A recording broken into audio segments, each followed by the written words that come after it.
দেশবাসী, আপনারা দেখেন এই যে পুলিশ এবং র্যাবের সাথে আমাদের প্রায় 2 ঘন্টা সংঘর্ষ হয় এবং সর্বশেষ তারা সারেন্ডার করতে বাধ্য হয় আমাদের কাছে। বরিশাল বিশ্ববিদ্যালয়ের ছাত্রদের কাছে তারা সারেন্ডার করেছে।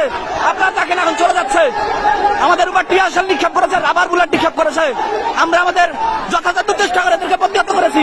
এখন দেখেন হিজড়ার মতো লিখিত দিয়ে যাইতে হবে, সারেন্ডার করে লিখিত দিয়ে যাইতে হবে, লিখিত দিতে হইবে, লিখিত দিতে হইবে।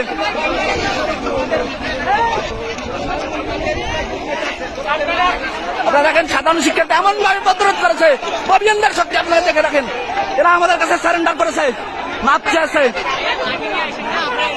আপনাদের লিখিত দিতে হইবে, তো লিখিত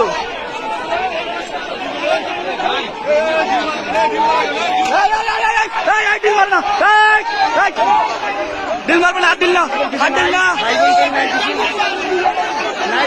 আপনাদের ফ্যামিলিতে কোটা নাই, অনেকের ফ্যামিলিতে কোটা নাই, অনেকের ফ্যামিলিতে কোটা নাই। হ্যাঁ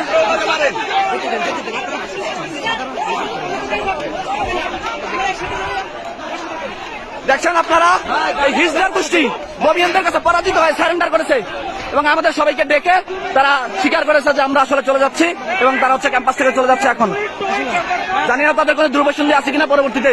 আপনারা দেখেন এই যে সবাই এবং এলাকাবাসী, বিশেষ করে বরিশাল বিশ্ববিদ্যালয় অঞ্চলের যে এলাকাবাসী,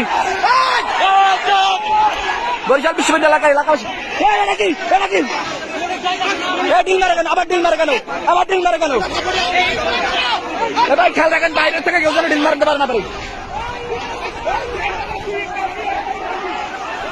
আপনারা দেখেন তারা চলে যাচ্ছে। এখন আমরাও মোটামুটি শান্ত। এখন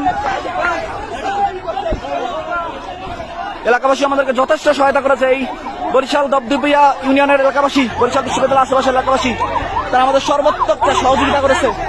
তাদের কাছে আমরা আসলেই কৃতজ্ঞ। এবং এই যে র্যাব, পুলিশ, তারা আমাদের কাছে সারেন্ডার করতে বাধ্য হয়েছে। তারা কিন্তু এখন ক্যাম্পাস ছেড়ে চলে যাচ্ছে। তারা প্রায় দীর্ঘ 2 ঘন্টা টিয়ার শেল এবং রাবার বুলেট নিক্ষেপ করেছে।